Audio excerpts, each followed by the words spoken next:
Hey guys, welcome back to another video. और भाई आज हम बात करने वाले हैं, जैसे कि आपने थंबनेल में देख लिया होगा, बिगिनर्स के बारे में, जो कि आई थिंक जिम जाना चाह रहे हैं या फिर आप जिम नहीं भी जा रहे हो बट आप प्लान कर रहे हो ऐसा कुछ। तो उनके लिए आज ये वीडियो होने वाली है कि भाई उन्हें क्या खाना है, क्या चीज़ों का ध्यान रखना है। तो आज हम 5-6 पॉइंट्स कवर करेंगे। ऐसे 1 2 3 मेरे को नहीं पता कितने पॉइंट्स हैं, बट हाँ, मैं बता देता हूँ अब कि पहली बात कि भाई अगर आप जिम जा रहे हो, ठीक है, जो जा रहे हैं उनको पुशअप्स वगैरह आते हैं कि नहीं आते, या फिर आप सिर्फ टाइम वेस्ट कर रहे हो। मेरा कहने का मतलब, अगर आप जिम जा रहे हो या फिर जाने के लिए सोच रहे हो कि आप 1 महीने बाद जाओ, 2 महीने बाद, तो भाई सब बिगिनर्स को एक मेरा मैसेज है छोटा सा, कि आपको यू शुड नो कि भाई पुशअप कैसे लगते हैं। आप एटलीस्ट 15 पुशअप मार सको, समझ रहे हो?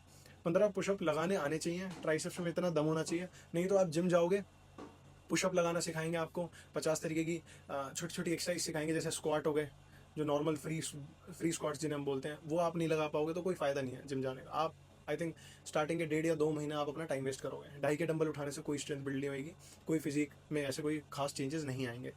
पर हाँ, अगर आपको 2.5-3 महीने हो गए हैं और आप जिम जा रहे हो और आप अच्छा खासा लिफ्ट कर रहे हो, कहने का मतलब जैसे मान लो 10-15 केजी के डंबल पे आ चुके हो, स्विच कर चुके हो, तो हाँ ठीक है, आप थोड़ा बिगिनिंग लेवल पे हो और अच्छा कर रहे हो, कीप गोइंग। और मेन चीज़ ये है, अब सेकंड में क्या होता है कि लोगों को डाइट का बहुत वो रहता है कि भाई प्रोटीन कितना लेना है, कार्ब कितना लेना है, फैट कितना लेना है। देखो, पहले ज़्यादा साइंटिफिक उस वे में मत जाना कि भाई मेरे को तो इतना ही खाना है, किसी ने बोल दिया कैलकुलेट करके शुरू से इतना खाना है। बिल्कुल नहीं। मैं जब बिगिनर था, मेरे लिमिटेड सोर्सेस थे, चने खा लिए, ज़्यादा रोटी खा ली, कार्ब्स है बेशक से, पर मेरे को रिजल्ट दिखे। क्यों? स्टार्टिंग में रिजल्ट इसलिए जल्दी दिखते हैं क्योंकि हम लोग बॉडी के अंदर प्रोटीन डाल ही नहीं रहे होते हैं, प्रोटीन जा ही नहीं रहा था। तो अभी क्या करना है, आप अगर बिगिनर हो, जिस इंसान को मतलब मेरी बॉडी को, मेरे को लगता है कि मैं 30 ग्राम से ज़्यादा प्रोटीन खाता था उस टाइम पे, जब मैंने स्टार्ट किया था, जब 30 से 35 40 मैक्सिमम। दूध वगैरह पीना, शेक पीना, उसके बाद बता रहा हूँ। बट अगर अभी आप इंटरमीडिएट हो तो आपको किसी ने बोला होगा भाई two two into body weight जितना है उतना ग्राम प्रोटीन खाना है, जब भी बॉडी बनेगी, अदरवाइज नहीं। अगर आप बिल्कुल 3-4 महीने हो गए हैं, इंटरमीडिएट बिगिनर मैं उसको बोल रहा हूँ जो 1 साल के अंदर अंदर है, ठीक है, ध्यान रखना। और इंटरमीडिएट में उसको बोल रहा हूँ जो दूसरे साल में लग चुका है, और जो बीच का है वो भी इंटरमीडिएट है, बट वो बिगिनर इंटरमीडिएट का मिक्स है। तो मेरे हिसाब से आपको क्या करना है, स्टार्टिंग में एकदम से वे प्रोटीन या फिर इस पे स्विच नहीं करना। उसका भी मैं बताऊंगा कि वे प्रोटीन कौन सा लेना है, वो आगे मैं वीडियो में कवर कर दूंगा। बट अभी जो आपको मैं बता रहा हूँ कि 1.2 ग्राम से आपको स्टार्ट करना है, ठीक है। बॉडी वेट इंटू 1 भी आप स्टार्ट कर सकते हो, अगर आपने बिल्कुल जिंदगी में प्रोटीन ही नहीं लिया है, कोई डाइट ही नहीं ली है प्रोटीन वाली, तो आप 1 ग्राम से भी स्टार्ट कर सकते हो। ऐसा नहीं है कि आप मतलब सीधा ही बॉडी वेट इंटू 2 पे चले जाओ, क्योंकि भाई आपकी बॉडी को आदत ही नहीं है, आपकी बॉडी एब्जॉर्ब ही नहीं करेगी एकदम से इतना प्रोटीन, डाइजेस्ट ही नहीं करेगी। आपको लूज मोशन हो जाएंगे, आपको डायरिया हो जाएगा, ऐसे 50 तरीके की चीज़ें हो सकती हैं अगर आप एकदम से डाइट बढ़ा दोगे तो। ऐसा होता है ना कि हम बर्फी ज़्यादा खा लेते तो लूज मोशन हो जाते हैं कई लोगों को, ज़्यादा केले खा लेते तो कब्ज हो जाती है। तो वही चीज़ है डाइट के साथ। ये जो बॉडी बिल्डिंग है या फिर मसल बिल्डिंग है ना, ये बहुत ग्रेजुअली और स्लो प्रोसेस है, धीरे धीरे होएगा, एकदम से कुछ नहीं मिलना। आप एकदम ज़्यादा खाओगे आप बीमार हो जाओगे। तो मैं बस यही मैसेज दूंगा कि जो बॉडी वेट का जो प्रोटीन जो ये मिथ है लोगों के अंदर, तो आप मैक्सिमम जो है स्टार्टिंग में 1.2 रखो, और मोस्टली आप कार्ब्स पे ज़्यादा ध्यान दो स्टार्टिंग में, क्योंकि कार्ब आपको एक एनर्जी अच्छी देंगे, और एनर्जी से आप वेट ज़्यादा लिफ्ट करोगे और फिर उससे मसल टूटेगी, ब्रेक डाउन होगी, फिर प्रोटीन उसे रिपेयर करेगा, एंड देन मसल साइज बढ़ेगा, स्ट्रेंथ बढ़ेगी, और 50 तरीके की चीज़ें। ये बहुत साइंटिफिक बता रहा हूँ मैं, पर अब इसको स्किप कर देते हैं, ये कभी और नेक्स्ट वीडियोज़ वगैरह में हम डिस्कस कर लेंगे। बट अब मैं जो बताने वाला हूँ, अब वो थर्ड पॉइंट ये है कि आपको जब भी जिम जा रहे हो, जैसे मैं जो हूँ बिगिनिंग में मैंने बहुत गलतियाँ की हैं, मैं कोई बहुत प्रो नहीं हूँ और ना ही मैं कोई सर्टिफाइड हूँ, मैं ये भी बता दूँ। पर मैं आपको अपना एक्सपीरियंस शेयर कर रहा हूँ, मेरे को नॉलेज है, आई थिंक वो मैं शेयर कर सकता हूँ, ठीक है। और मैंने कई सारी वीडियो भी देखी, भाई एक डंबल उठाने का तरीका कोई कितने ही तरीके से बता देगा, डंबल तो यूं ही उठाना है ना, अगर मैं कुछ अलग बना रहा हूँ तो बात अलग है। पर उस डंबल को उठाने का तरीके में बहुत सारी फॉर्म्स है, कि आपका हाथ जो है आर्म, कभी भी नोट करना, अगर आप कोई बिगिनर हो तो आप कभी रिस्ट को ना ऐसे ऐसे नहीं, ऐसे जैसे ऐसे है ऐसे मत डंबल को उठाना, बाइसेप्स मारते हो, उसको रिस्ट को ऐसे नीचे की साइड करके उठा के देखना, आपके बाइसेप्स से ज्यादा आएगा। तो ऐसी कुछ सारी टिप्स होंगी, ऐसी काफ़ी सारी टिप्स हैं जो मैं आपके साथ आने वाली वीडियोस में जरूर शेयर करूंगा। ये वाला जो एग्जांपल दिया ये जरूर ट्राई करना, ये मेरे को भी किसी एक्सपीरियंस एथलीट ने बताया था, जब जाके मेरे को समझ आया था।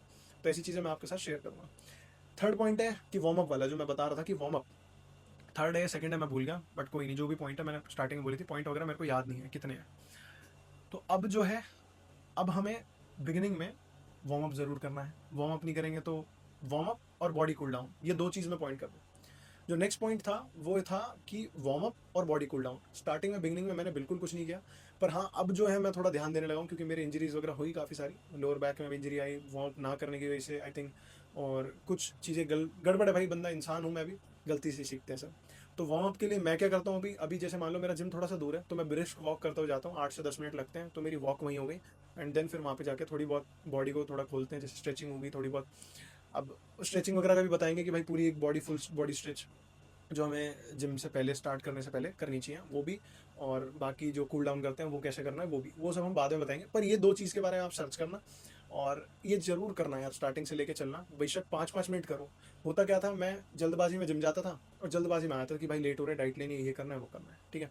अब ये पॉइंट हो गया अपना डिस्कस, पर हम इसको डिटेल में बाद में बात करेंगे किसी और वीडियो में। और अब जो है पॉइंट वो है कि अगर आप जिम जा रहे हो तो आपको किसी ने वे प्रोटीन तो सजेस्ट किया होगा।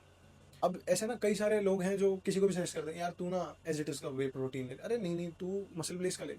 नहीं नहीं यार, तू मसल टेक का ले ले, प्री वर्कआउट ले, ये ले वो। देखो स्टार्टिंग है, बिगिनिंग में आपको कोई प्री वर्कआउट की जरूरत नहीं है। अगर आपको कोई सप्लीमेंट लेना है स्ट्रेंथ बढ़ाने के लिए, वो क्रेटिन हो सकता है और एक अपना वे प्रोटीन हो सकता है। वे प्रोटीन मैं अभी भी सजेस्ट नहीं करूँगा जब तक अनटिल आपको 1 साल ना हो जाए, एटलीस्ट 1 साल बाद लेना आप वे प्रोटीन।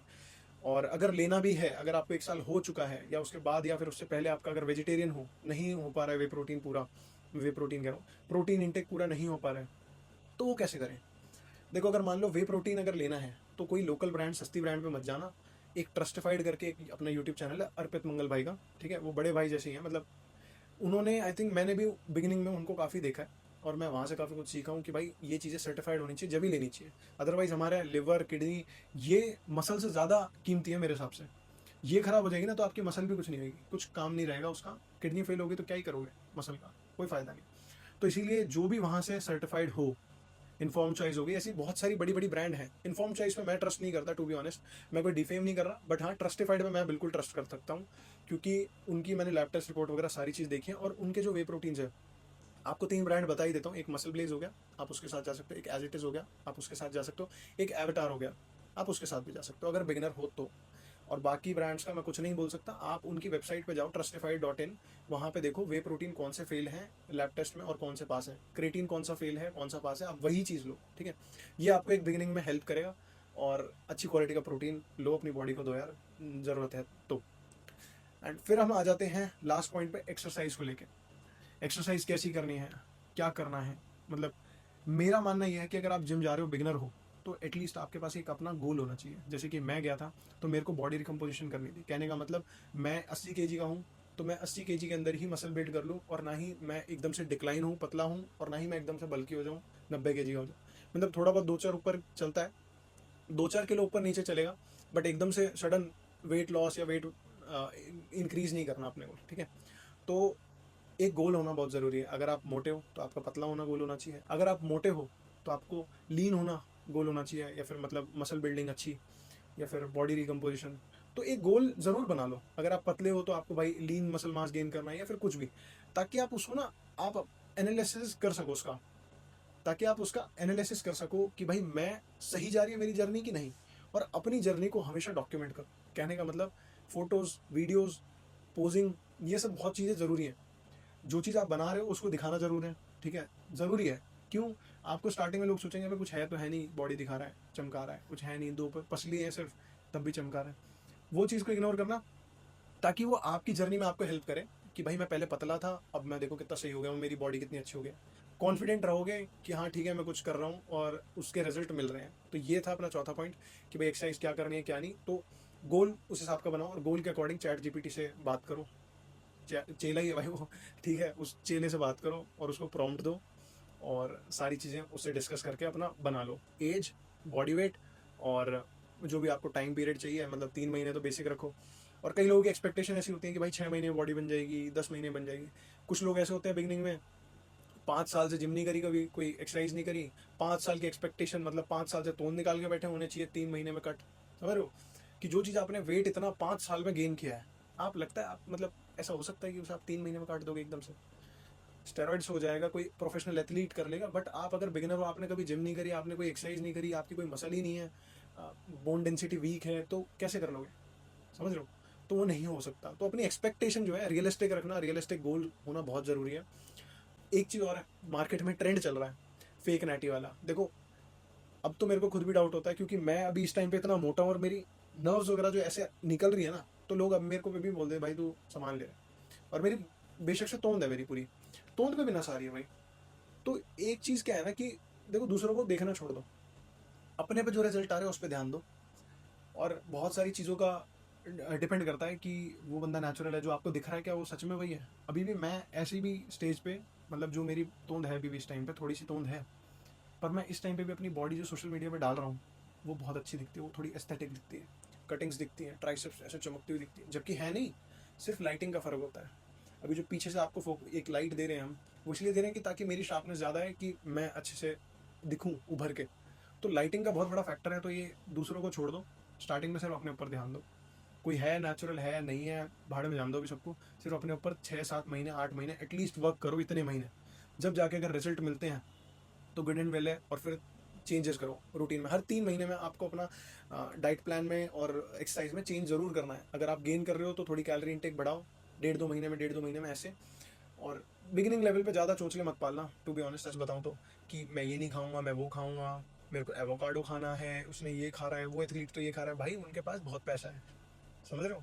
वो सिर्फ तुम्हारे को एक डब्बा बेच के ही लाखों रुपए महीने का कमा रहे हैं, और तुम कुछ नहीं कमा रहे हो। अभी अभी तुम्हें लगाना है, अपनी बॉडी में इन्वेस्ट करना है बिना कमाए।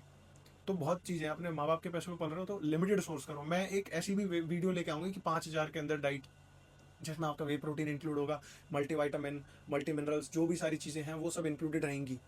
तो वो सब भी मैं लेके आऊँगा वीडियोज़ वगैरह। आप सब्सक्राइब करो चैनल को। बाकी इस वीडियो में इतना ही था। आई होप कि आपको मज़ा आया हो, और अगर मैंने कोई पॉइंट मिस किया तो आप कमेंट में मेरे को बता सकते हो कि भाई क्या चीज़ मिस की है, और फिर हम उस पर एक अलग से वीडियो बना लेंगे। और ये पहली वीडियो है मेरी इस पे लॉन्ग फॉर्मेट की। तो आई होप कि आपको मज़ा आया हो। Thanks for watching this video. आज आपने कुछ सीखा हो। लव यू, टेक केयर, और बाकी मिलते हैं next video. Thank you so much.